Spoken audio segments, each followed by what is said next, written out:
On August 29, 2013, the UK Parliament voted on whether or not to intervene militarily in Syria. Israel's helpers in the UK Parliament pushed for the UK to prioritise the national interests of Israel over those of the UK and vote for an attack on Israel's archenemy. President Assad was compared to Hitler and pro-peace advocates to appeasers of Hitler by such Zionists. I will give way. If he is talking about Hitler's use of gas on soldiers, he should not forget that Hitler in fact did use poison gas on innocent civilians, 6 million Jews to be precise. I'm delighted to have the extra minute, especially as that was the very next point I was going to make. Given it must be said that a large proportion of members of my family were amongst those victims who were gassed. And the reason that Hitler did use poison gas against those innocent victims was because he didn't give a fig for the gas protocol. What he cared about was whether or not people could hit back. But pressure from the British public, who didn't want to get dragged into another war for Israel, led many MPs to vote against the war. Members of the US Congress are more easily co-opted by pro-Israel lobbyists, who want Israel's enemies such as Syria to be balkanized, as stated in the Oded plan. Unlike the US Congress, the UK Parliament still appears to have some politicians who are not agents of the emerging Israeli empire. The very first line of the statement says that this House deplores the use of chemical weapons in Syria on the 21st of August 2013 by the Assad regime, which caused hundreds of deaths and thousands of injuries of Syrian civilians. We've gone from an assumption to an actual declaration that we know that Assad did this. I couldn't support that under any circumstances, because I believe in some form of due process which identifies who is the perpetrator. If you are going to commit us to this sort of action again, you must do it on the very, very best evidence available. What we've heard today has shown we do not have that evidence. We don't have the certainty that it needs. I do not believe it is wise to entirely rule out the possibility that the chemical weapons could have been wielded by Assad's opponent. The question you always have to ask in these circumstances, cui bono, who benefits? His opponents know that only chemical weapons would trigger a reluctant President Obama to authorise a military intervention. And a military strike, whatever the Prime Minister says, would inevitably tilt the scales in the civil war in favour of Assad's opponents. We've heard earlier that the UN investigator Carla Damponte said in May, and I quote, "According to testimonies we have gathered, the rebels have used chemical weapons, making use of sarin gas. They did it in May, they may have done it again." We have an evil dictator, but the opposition to that evil dictator is even worse. These are people who will oppose the West at all costs and will of course cause damage not only to their own people. They are barbaric, they are inhuman, and we should not support them in any shape or form. So I would not support any regime change or attempt to regime change. Israel used white phosphorus in its attack in Gaza, in Operation Cast Lead, and I saw the consequences for myself when I went there. But Israel gets away with it because it's on the right side of what is regarded as civilized opinion. There is selectivity right the way through.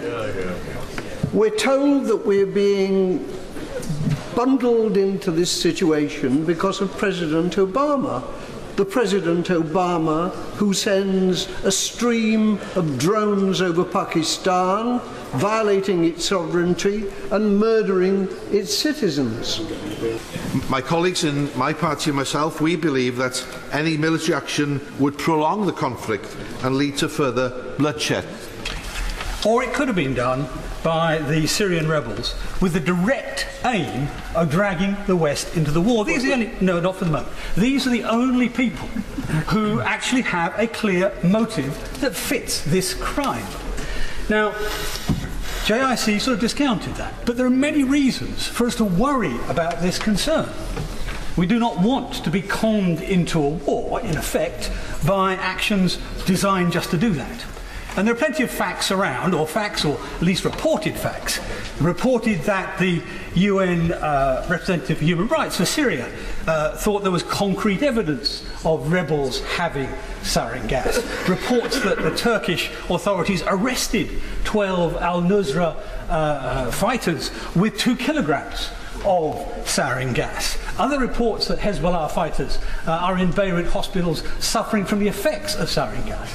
Now, I think a number of people, most notably my honourable friend, right honourable friend, the chairman of the Foreign Affairs Select Committee, said we must have clear evidence to show this House that if there is a casus belli, it's real, not confected, not constructed. But while I'm pleased that the government's resolution now accepts that we must wait for the inspector's reports, I am deeply concerned at its cavalier treatment of international law, and I completely reject its drive towards military action.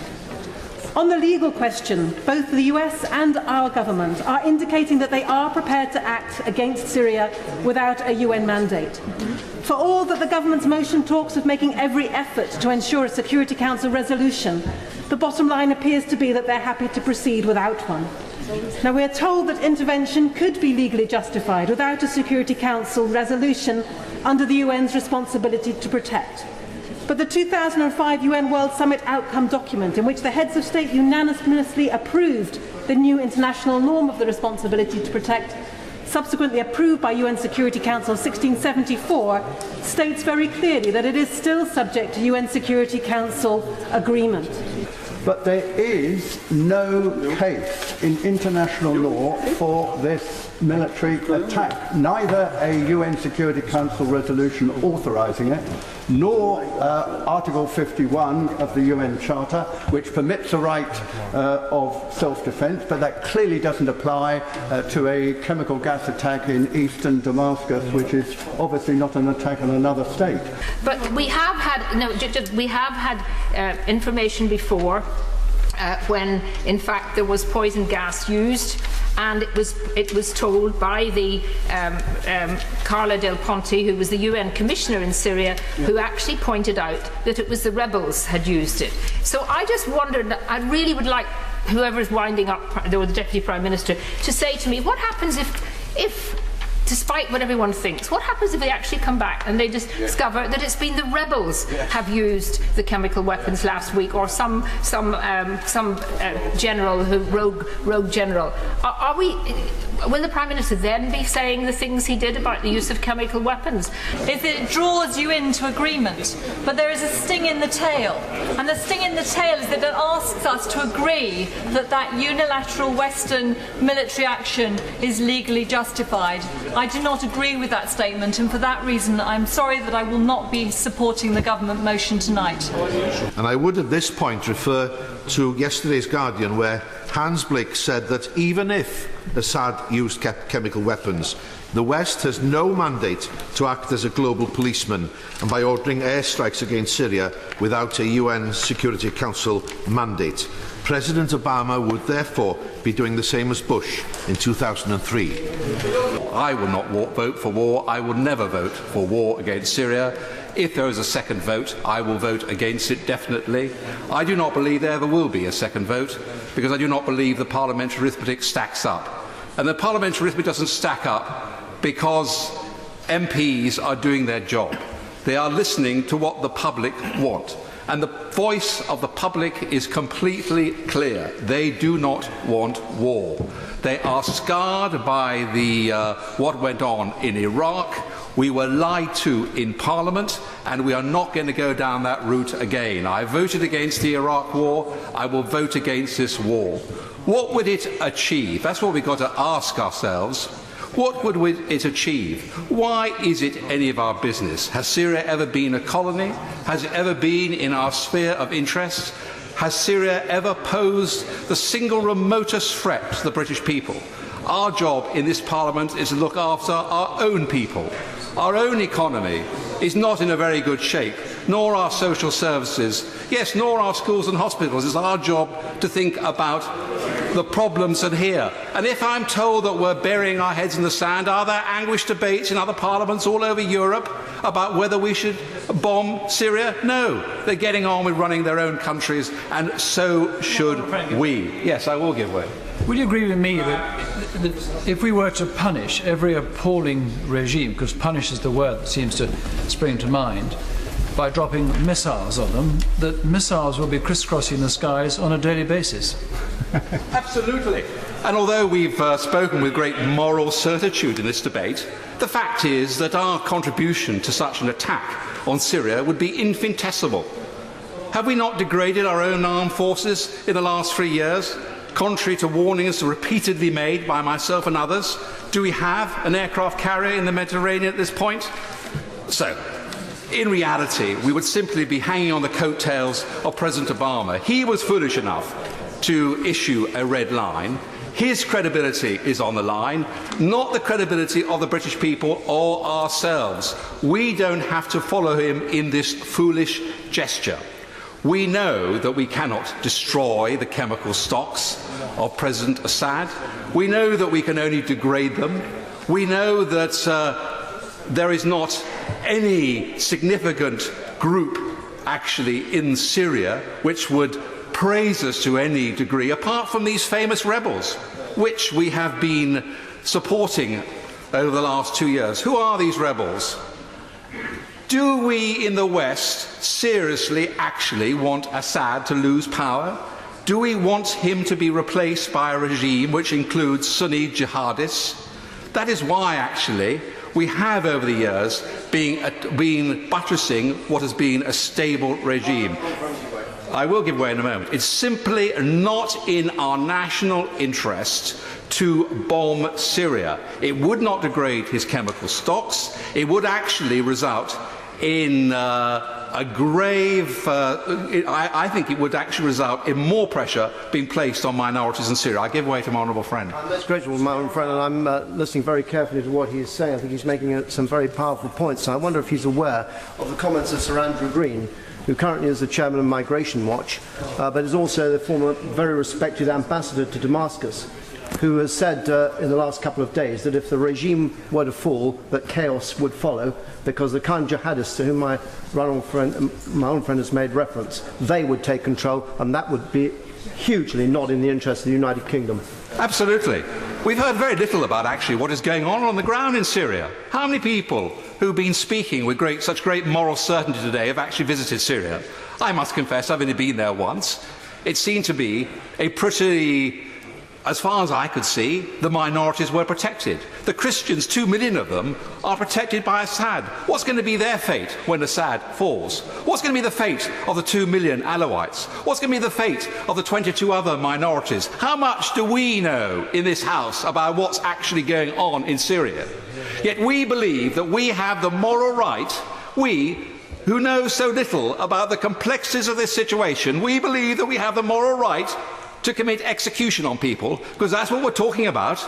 You can't send cruise missiles onto a country without killing people, and that's what we would be doing. What right have we to say in this House that we know actually what went on with any certainty on that date? What right have we to say that we can sort this situation out? No, there is a better way. It's a way of peace. It's a way of diplomacy, and not, Mr. Speaker, of war. And therefore, I cannot support this motion tonight. I will give some certain credit to the Prime Minister, but I will not vote for it tonight. Pat McFadden. But the question is, will bombing, no matter how strategic, how precise, how short, will make things, if not better for the Syrian people, at least not worse? And I believe that it won't. And I have yet to be persuaded by anyone who has spoken in this debate that this would make things better for the Syrian people. I also... And the broken stones that were left there when the chamber was rebuilt, to remind us that we have the power of life and death over our citizens.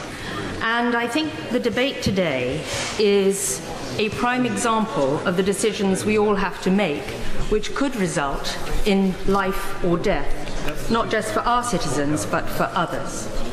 However, I have to say, having listened to the debate very carefully all day today, I still feel that I do not have enough accurate or verifiable information to support direct UK military action in Syria. And let us not forget, we've been here before, in the Iraq debacle, about international inspectors and the works that they'd done. They was clouded as to whether they could carry on or not. The reality here is that if we were to, I think, unleash a strike on Syria, then that would not just hamper them, but again, the credibility of the UN would be at stake. So I hope that issues do become clearer over the next few days and months. And in the words of Ban Ki-moon, we must give them, the United Nations inspectors and peace, a chance, because there are other routes that we could be going down now. I thank the honourable gentleman for giving way, and further to that point, does he also see the implications that there are for the ethnic minorities in Syria, the Christian ones in particular, who have been subjected to ethnic cleansing over a period of time? Those Christians, they just want to have, in their opinion, support the Syrian state and the country's unity, but yet now they're subject to intimidation or persecution. The video we're watching was taken in Syria. It appears to be a video showing the deployment of chemical weapons. Over the past few days, we have tracked chemical weapons shipments from Georgia. The chemical weapons that were seen there had been deployed from a research facility controlled by the United States government, the Jack Kemp Research Facility, named after an American senator. The weapons closely resemble weapons that were built by Saddam Hussein. You're seeing them right now being loaded onto a launcher. These weapons were, we are told, brought through Georgia, shipped through Turkey by contracting companies that had previously worked for the State Department. We have no proof that these weapons have been contracted by the State Department or CIA. Among the companies involved, one is Google Idea Groups through safe houses and individuals that they had hired from DynCorp, who have been delivering unusual packages, believed to be WMDs, to Al-Qaeda operatives closely aligned with political groups within Israel, the United States, and nations in the Gulf. As you watch the film progress, we're seeing the chemical weapons being loaded. Now these closely resemble, if you see the thin assemblies, these closely resemble things that Saddam was using. These are clearly chemical weapons. This is pretty much clearly not members of the Syrian army. So recent statements made by Secretary of State Kerry, in particular, carry no value at all whatsoever. We're preparing to see the launch of these weapons. These are being launched within Syria. Now, the interesting point here is that the plot, which includes planting signals intelligence to easily be found by the United States, and frankly it was passed on by Israel, is being defeated by an idiot with an iPhone.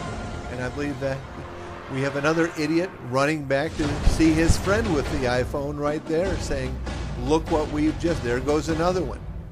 And these have killed hundreds of people. Now, as to whether the shells are sarin or VX, we are unsure.